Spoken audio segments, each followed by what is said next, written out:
Bismillahirrahmanirrahim. Assalamualaikum warahmatullahi wabarakatuh. Alhamdulillahirabbil alamin wala aqibatu lil muttaqin wala udwana illa 'alal zalimin. Wassalatu wassalamu ala sayidina Muhammadin wa ala alihi wa sahbihi wa man tabi'ahum bi ihsan ila yaumiddin. Rabbi shrah li sadri wa yassir li amri wahlul 'uqdatam min lisani yafqahu qawli. Para kiai, para asatiz, para hujaj dan seluruh jamaah salat subuh di Masjid Miftal Khair yang semoga selalu dimuliakan oleh Allah Subhanahu wa taala. Mari kita buka pengajian kita ini dengan membacakan surah Al-Fatihah dengan permohonan kepada Allah Subhanahu wa taala agar kita semua selalu diberikan taufik hidayah dan kemudahan, rezeki, keberkahan di keluarga, sukses dan penjagaan dari segala mara bahaya dan penyakit. Juga kita bermohon kepada Allah Subhanahu wa taala dengan bacaan surah Al-Fatihah agar orang-orang tua kita yang telah mendahului kita, guru-guru kita, tetangga kita yang telah berpulang ke rahmatullah, agar mereka semua diampuni oleh Allah Subhanahu wa taala. Wabil khusus almarhum al-maghfurlah Kiai Haji Ahmad Dimyati dan Kiai Haji Ilyas bin Sirin, agar mereka semua diangkat derajatnya di sisi Allah Subhanahu wa taala, dikumpulkan bersama nabi-nabi, para aulia wassalihin. Bismillahil Fatihah. A'udzubillahi minasyaitonir rajim. Bismillahirrahmanirrahim. Alhamdulillahirabbil alamin arrahmanir rahim maliki yaumiddin. Iyyaka na'budu wa iyyaka nasta'in. Ihdinas siratal mustaqim. Siratal ladzina an'amta 'alaihim ghairil maghdubi 'alaihim waladdallin. Amin. Qala al-musannif rahimahullah, ad-du'a yanfa' biidznillah. Doa adalah perbuatan yang berguna dengan izin Allah. Artinya ada pengaruhnya. Memang ada yang mengatakan doa tidak ada gunanya. Ternyata ada, ya. Nah, itu dalam Islam itu memang berkembang pemikiran. Masing-masing aliran ada saja, macam-macam kelompok yang begini dan begitu, ya. Dan itu mereka-mereka itu dicatat dalam kitab namanya Maqalat atau kitab ilmu kalam yang menceritakan perbedaan-perbedaan pendapat dalam masalah akidah atau kepercayaan. Wa indana anna du'a yanfa'u kama minal Qur'ani wa'dan yusma'u.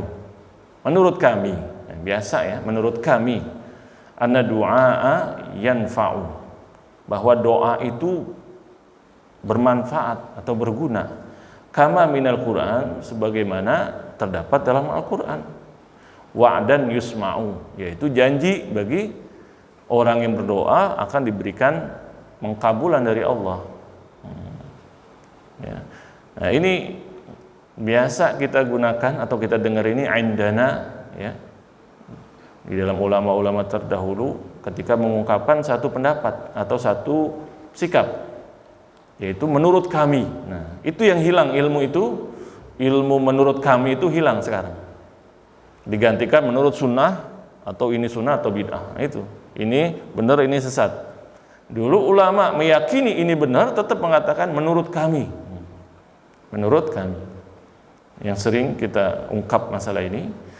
Kenapa menurut kami? Jangan sampai jatuh dalam kedustaan atas nama Allah. Karena dalam surah Nahl Allah berfirman, wala taqulu lima tasifu alsinatukumul kadhiba hadza halalu wa hadza haram. Jangan gampang ngata ini halal dan haram dengan mulutmu. Ya. Jadi kalau yang sudah pengertian kita harus dikasih keterangan, ini menurut kami atau menurut imam kami. Jangan sampai jatuh kita kepada dusta atas nama Allah. Nah, itu hilang ilmu itu sekarang. Jadi ngeri, ya, orang nanti jatuh dicatat di sana pendusta semua. Udah dusta, bertengkar lagi, berkelahi lagi, membela pendapatnya. Disangka dengan membela itu dia membela agama. Nah, ini yang kekacauan terjadi di dunia Islam saat ini. Maka zaman dahulu kita apa-apa ulama itu indana, menurut kami, atau inda Syafi'iyah, atau indal Asy'ariyah, menurut mazhab Asy'ari, atau ulama-ulama kelompok Asy'ari. Nah, juga dulu ada identitasnya, sekarang nggak ada. Kami kelompok sunnah, ya semuanya juga ngikutin sunnah. Nah, dia klaim sebagai yang lain bukan. Nah, ini juga bohong ya. Dulu jelas kalau gurunya siapa, ya bilang gurunya, gitu. Ya, semua sekarang ngaku nggak pakai guru, nah ini kacau jadinya. Ngaku langsung gurunya Rasulullah. Ngertinya di akhirat nggak diaku pada semua. Apalagi dipakai buat bertengkar, saling nyala-nyalain, saling menuduh pihak lain salah. Nah, wa indana. Jadi menurut kami, menurut siapa? Mazhab Asy'ari atau ulama Ahlus Sunnah gitu.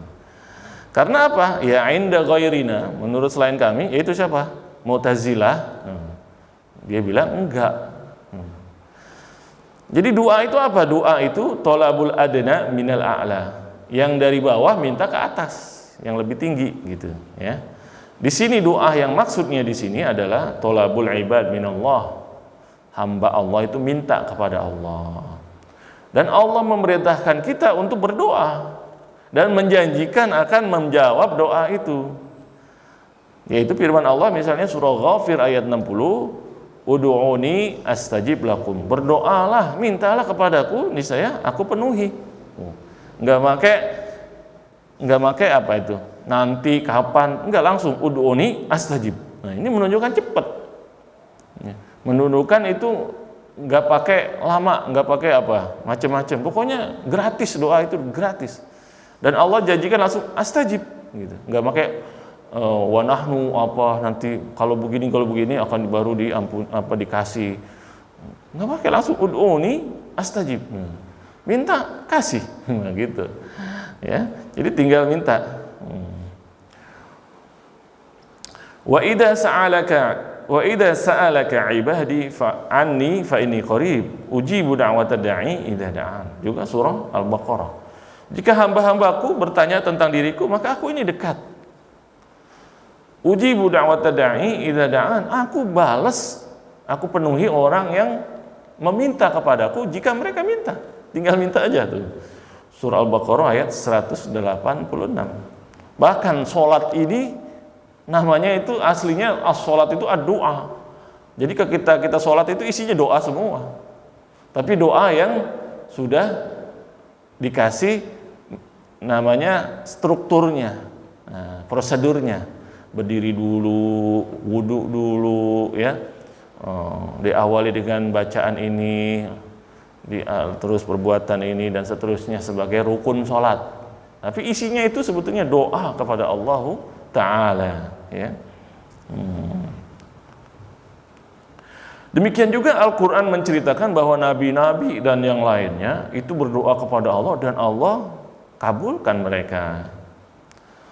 Allah Subhanahu wa Ta'ala juga menjadikan pengkabulan doa itu sebagai dalil bukti tentang ketuhanan Allah dan keesaannya.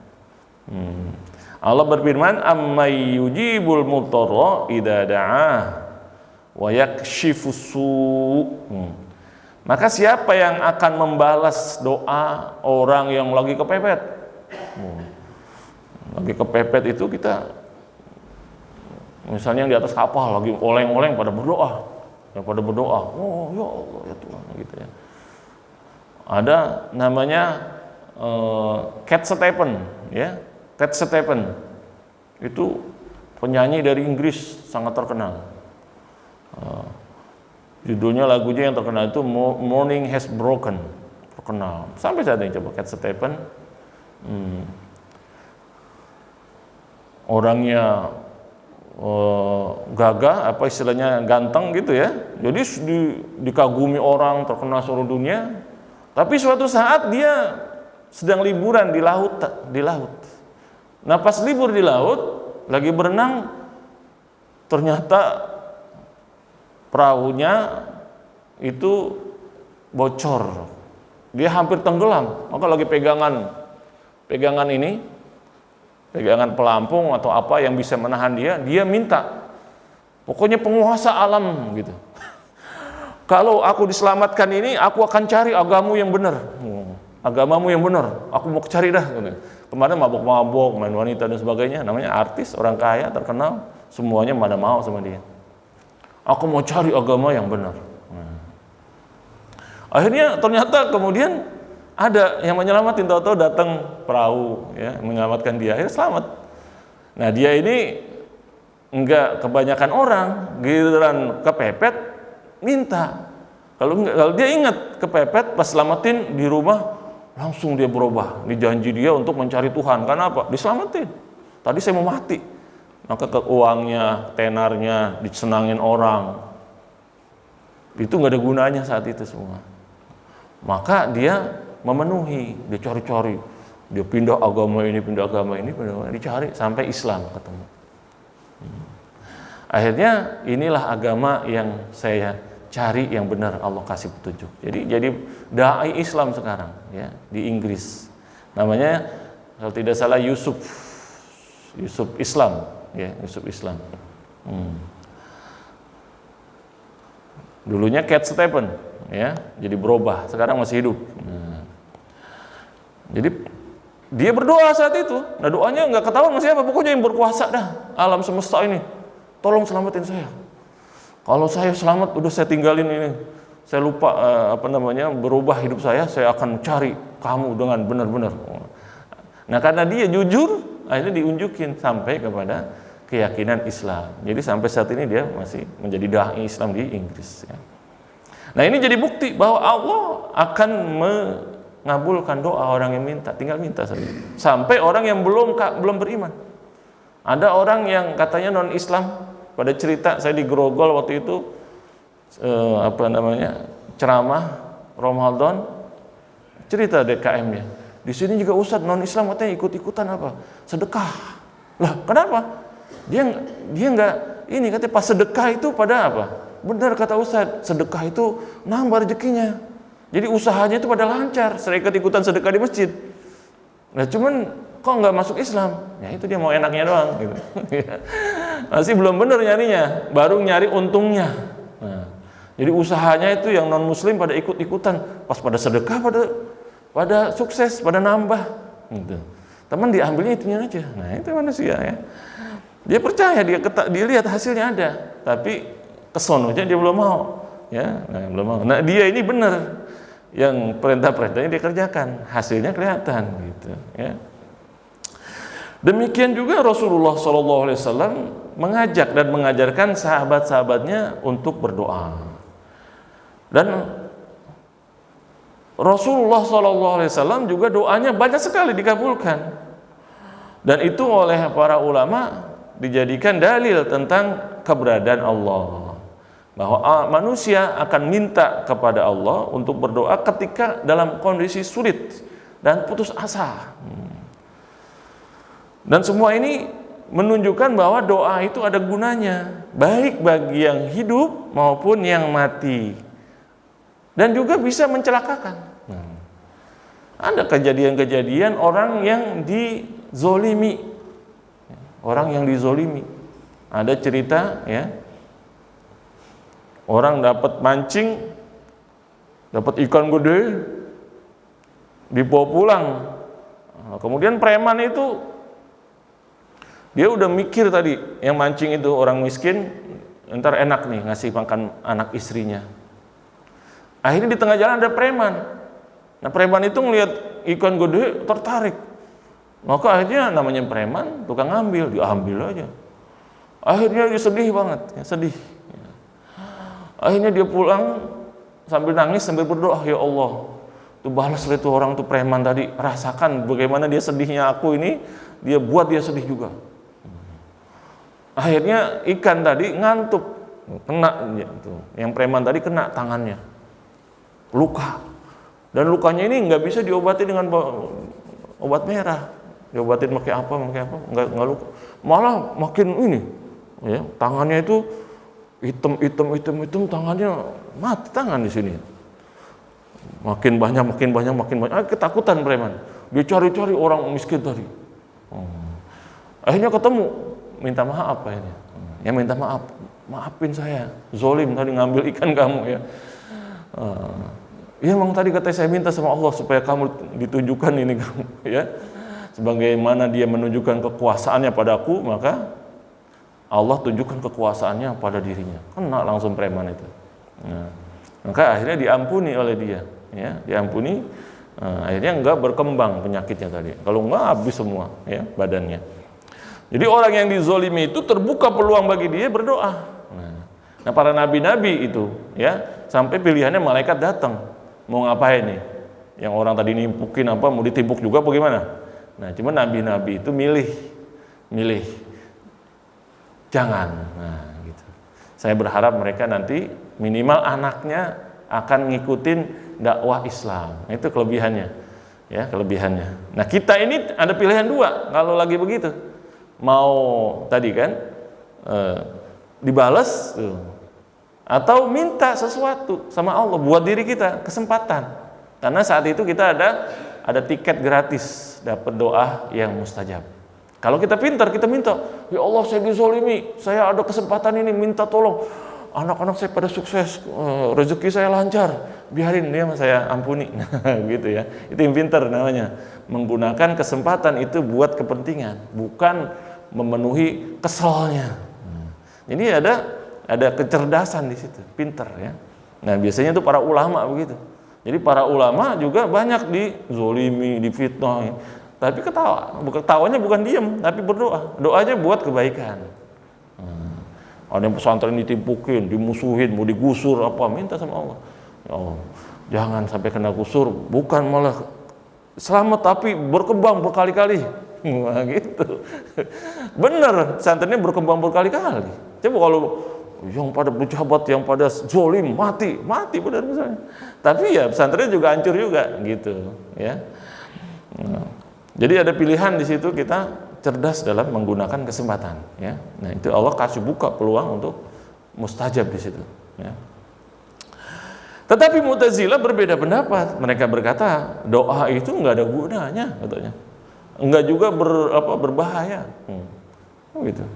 Karena apa? Allah sudah menentukan segala sesuatu, baik yang sudah lalu maupun yang akan datang. Nah, terus yang tadi gimana? Ada aja tuh manusia akalnya. Tadi kan Allah memerintahkan kita, ud'uni astajib lakum. Berdoalah, mintalah kepadaku, niscaya aku akan ampuni atau aku akan kabulkan. Nah, bagaimana tuh Mu'tazilah tuh jawabannya? Gitu ya. Kata mereka, maksudnya itu sembahlah aku. Ada aja. Ya. Sembahlah aku, beribadahlah kepadaku.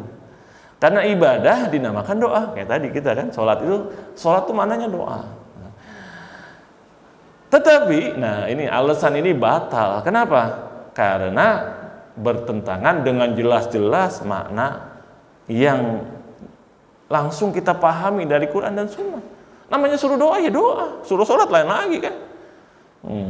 Kutiba alaikumusiyam, terus wa aqimus sholah li zikri. Disebut kalau sholat kan ibadah, disebut ibadah tersendiri. Sholat disebut sholat tersendiri. Doa disebut doa tersendiri. Nah, jadi masing-masing ada maknanya, masing-masing beda gitu ya. Di sini cara-cara berdebatnya Ahlus Sunnah yang berilmu begini, enggak Mu'tazilah ini sesat menyimpang, enggak. Cuman dibilang wahadihi hujjatun batilah. Ini adalah hujah yang batal gitu. Jadi ulama kita enggak ngajarin dendam. Kalau ada Mu'tazilah ini saya pukul, enggak ada ya. Saya sesat itu enggak ada. Jadi cuman bilang pendapat kamu salah. Udah gitu aja ya. Ini cara berilmu namanya. Ya, berilmu, berakidah dengan ilmu. Kalau enggak ada ilmunya, besok pengen diapain tuh sama Mu'tazilah. Pendapat kamu menyimpang sekali, saya pengen apain. Wah, ini ya, banyak yang sekarang itu nggak ada ilmu begitu. Orang belajar agama bukan makin benar, makin galak. Kalau ada beda dikit galak dia. Ya, kayak malaikat mau menurunin azab. Nah, kenapa? Gak ada ilmunya. Ya. Jadi kita pakai ilmu, maka nolaknya cuma begitu. Alasan kamu salah. Kenapa? Bertentangan dengan jelas-jelas pernyataan dari Quran, Sunnah, dan Ijma.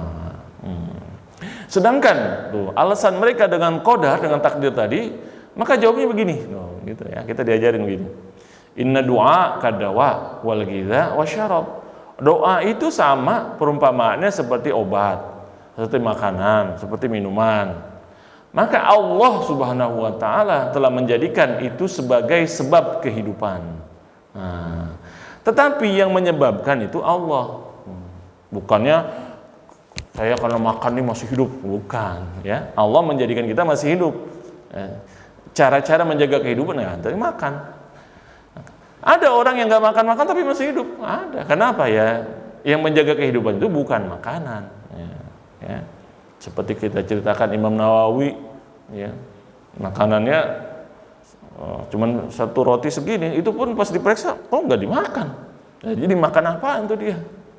Ya. Makan apaan selama ini tuh?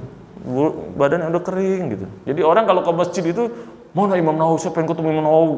Jadi orang suaranya keagungannya itu terkenal di mana-mana. Orang pengen datang ke masjidnya di Nawa, di kampungnya itu, pengen ketemu Imam Nawawi. Pas ketemu Imam Nawawinya kurus, bajunya ya namanya orang nggak ada ininya. Bajunya satu gitu, itu terus dipakai. Udah kurus nyender di tiang masjid. Tuh kata Imam Nawawi, itu Imam Nawawi. Dia sangka mau tuh, badan pakai jubah, pakai apa serem gitu kan. Ternyata orangnya itu kecil ya, nggak kelihatan ada istimewanya. Tetapi di situ keistimewaan yang Allah simpen ya. Makan aja nggak habis ya. Tidurnya nggak ketahuan kapan. Ya, kalau nulis tangannya nyala. Jadi tulisannya banyak sampai saat ini. Kalau kita pelajari tulisannya itu kita nggak cukup waktu kita. Kapan nulisnya? Nah itu Allah kasih keistimewaan pada Imam Nawawi. Sampai juga kalangan yang mau mengkritik Asy'ari, mengkritik mazhab Syafi'i, mengkritik tasawuf, itu pakai kitab beliau, yaitu Riyadhus Shalihin. Riyadhus Shalihin itu beliau yang ngarang. Semua orang-orang Salafi itu pakai Riyadhus Shalihin. Pas kaji, kenapa bukan kitab yang lain, Riyadhus Shalihin? Nah itulah keberkahan dari Imam Nawawi. Sampai yang berbeda, yang menyelisihi mereka, menyelisihi beliau itu pakai juga Riyadhus Shalihin. Jadi ketika Allah telah mendakdirkan seorang hamba untuk hidup, maka Allah kasih ilham dia untuk makan, untuk minum, untuk berobat, ya. Dan itu dijadikan bermanfaat baginya. Yang kemarin sakit pas minum makan seger lagi. Kenapa? Kemarin minum obat ini, minum ini. Nah, gitu. Tapi yang menyebabkan Allah yang gerakin kita untuk jaga hidup kita. Nah, ada orang seger tapi hidupnya udah nggak ada semangat, patah hati. Nah, mati akhirnya. Udah nggak ada kemauan hidup, udahlah, udah selesai. Kenapa ditinggal sama aninya? Ya, ada kejadian kan, orang atau patah hati mati, padahal hidupnya, tubuhnya itu masih sempurna, masih muda, mati. Karena apa? Nggak ada kemauan hidup lagi. Ya. Jadi Allah berikan kita itu semangat untuk hidup, maka kita makan, kita cari yang baik-baik, kayak berobat dan sebagainya. Dan Allah jadikan itu bermanfaat, ya. Tetapi Allah bisa saja jadikan semua itu nggak ada gunanya. Jadi orang-orang kaya makannya yang bagus-bagus, yang enak-enak, obatnya itu yang mahal-mahal, tetap aja ada sakit inilah, sakit ini, macam-macam sakitnya. Ada daftarnya itu, komplikasi ini. Kenapa? Ya Allah jadikan itu makanan yang baik-baik itu nggak berguna baginya karena kejahatannya, ya. Yang jahat, yang kaya tapi jahat gitu ya, yang korupsi ada aja penyakit. Walaupun dia sudah kemana-mana, jadi banyak sekali itu, ya, sampai ke Singapura kemana, mati juga. Berarti makanannya, obatnya itu dihilangkan kegunaannya oleh Allah Subhanahu Wa Taala. Maka walaupun tuh kalau manusia meninggalkan makanan dan minuman sengaja sampai mati, maka matinya itu berarti dalam keadaan maksiat. Kenapa? Ya, kita manusia ini salah satu kebutuhannya makan. Nah, kita berarti zolim pada diri kita, ya, zolim pada diri kita. Kalau sampai mati itu zolim, bermaksiat. Demikian juga dikatakan terhadap doa. Jika Allah menghendaki berhambanya untuk sesuatu, Allah akan mengilhamkan dia untuk doa dan mengabulkannya. Nah, berarti kalau kita doa itu kita gembira. Kenapa? Berarti Allah kasih ilham saya. Kasih ilham saya untuk mendapatkan sesuatu. Tuh. Jadi doa itu kita girang. Karena ada orang yang gak sempat doa. Ada. Kalau kita berdoa, Allah janjikan untuk dikabulkan. Allah untuk janjikan untuk diberikan. Berarti kita lagi dikasih. Cuman ada prosedurnya, minta dulu. Nah, gitu. Ya. Ketika kita lakukan proses, nah berarti kita lagi didorong untuk melakukan kebaikan, dapat sesuatu dari Allah Subhanahu wa taala. Jadi doa itu juga takdir dari Allah. Ada orang yang enggak dikasih ilham untuk berdoa tuh. Atau ada yang enggak dikasih apa yang dia berikan. Dan itu bukan berarti bertentangan dengan firman Allah Ta'ala, ud'uni astajib lakum, doalah kepadaku niscaya aku akan berikan kepadamu. Kenapa? Karena pemberian itu tergantung pada kehendak Allah. Namanya permintaan, di mana-mana juga permintaan itu pilihannya dua, diterima atau ditolak, atau tidak dipenuhi. Tetapi nanti ada keterangan, ada 4, semuanya baik semua, doa itu semuanya baik semua. Ada 4 nanti keterangan, semuanya baik kalau kita berdoa kepada Allah Subhanahu wa taala. Tidak seperti manusia, cuma pilihan 2 tadi, diterima atau ditolak. Ya. Nah, ini ketika orang tidak dipenuhi doanya itu menunjukkan juga kekuasaan Allah. Berarti Allah juga tidak bisa didikte oleh kita. Karena itu kita nggak boleh mengatakan kita doa tiap hari kok begini-begini aja. Nah, salah itu, ya. Karena itu diserahkan kepada Allah, permintaan yang khusus. Padahal nanti kita diberikan ada yang lain yang kita nggak minta. Nah, itu yang kita nggak pikir sebagai manusia. Kita minta kaya misalnya. Saya setiap hari minta kaya, tapi kok nggak diberikan? Saya begini-gini aja. Nah, Allah kasih yang lebih baik apa? Sering ke masjid. Nah, kalau dikasih kaya, di mana-mana sampainya bukan ke masjid. Berarti Allah diberikan lebih baik daripada kekayaan. Kalau model begini dikasih kaya, lupa segala-galanya. Kemana tahu udah sekarang nih, jam segini udah sampai di ujung dunia sana. Kenapa? Kaya. Nah, jadi ada orang yang nggak sanggup dikasih kekayaan. Nah, kalau kita nggak dikasih kaya tapi ke masjid, nah berarti Allah kasih yang lebih baik daripada kekayaan. Ada juga dikasih kaya ke masjid, nah lain lagi. Nah, ya, dikasih rezeki, alhamdulillah bangun masjid, bantu ini, alhamdulillah, double. Jadi nggak semua orang sama kemampuannya, ya. Atau sikapnya. Jadi perkara hamba itu diserahkan kepada Allah Subhanahu wa taala. Kalau diserahkan kepada manusia, apa yang dia minta dikasih, rusak kita ini, ya.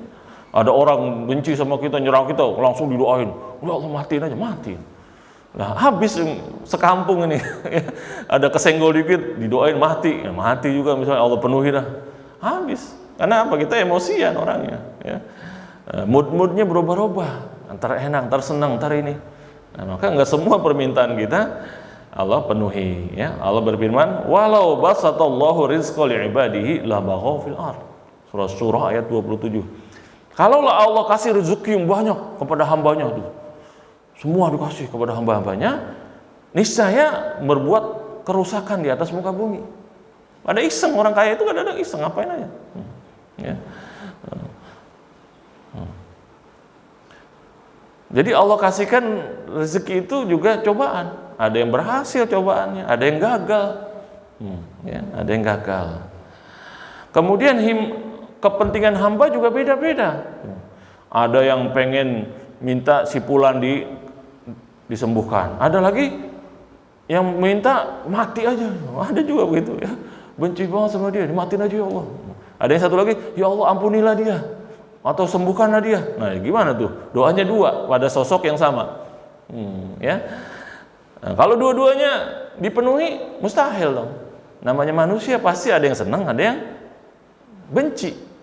Anak kita senang sama kita, tapi orang lain belum tentu. Kenapa anak kita senang? Ya, terlahir dari kita dan dia butuh kita. Maka kebaikan kita itu sangat penting berkaitan dengan dia. Tetapi orang lain belum tentu. Nah, maka permintaannya beda-beda. Kalau semuanya dipenuhi, maka bertentangan. Dua-duanya terjadi, sembuh juga, mati juga, nggak ada. Ya. Nah, maka salah satunya yang Allah akan penuhi, ya. Jadi kesimpulannya, doa itu seperti obat. Dia itu bisa ada pengaruh langsung dan juga tidak, ya. Semuanya itu tergantung kepada kehendak Allah dan tidak bertentangan dengan takdir, ya. Ya. Baik, ya. Ini waktunya sudah habis. Insyaallah nanti kita lanjutkan tentang doa. Ini sangat penting, ya. Karena ini pegangan kita. Nah, tali yang masih terbuka bagi kita untuk berhubungan kepada Allah dan bahkan sampai ke akhirat itu doa. Sampai orang tua kita yang sudah mati masih sampai kita ke sono dengan apa? Nggak bisa ngirim wesel, nggak bisa ngirim WA. Ngirimnya apa? Doa. Ya. Jadi doa ini sangat penting. Insyaallah kita lanjutkan. Baik, kita tutup pengajian kita ini. Astagfirullahaladzim, astagfirullahaladzim, astagfirullahaladzim. Alhamdulillahirabbil alamin. Allahumma shalli ala sayyidina Muhammad tibil qulubi wa dawaiha wa afiyatul abdani wa shifaiha wa nur absari wa diyaiha wa ala alihi wa sahbihi wasallam. Rabbana anfa'na bima 'allamtana wa 'allimna ma yanfa'una. Rabbi zidna ilma warzuqna fahma wa alhiqna bis shalihin. Rabbana iftah lana wa li auladina wa li azwajina wa li talamidina wa li ikhwanina futuhal 'arifin. ووفقنا وإياهم في الدين واجعلنا وإياهم من العلماء العاملين ولا تجعلنا وإياهم من القانطين ولا من الآثمين ولا من المعتدين ولا من الضالين ولا من المضلين ربنا آتنا في الدنيا حسنة وفي الآخرة حسنة وقنا عذاب النار سبحان ربك رب العزة عما يصفون والسلام على المرسلين والحمد لله رب العالمين والسلام عليكم ورحمة الله وبركاته.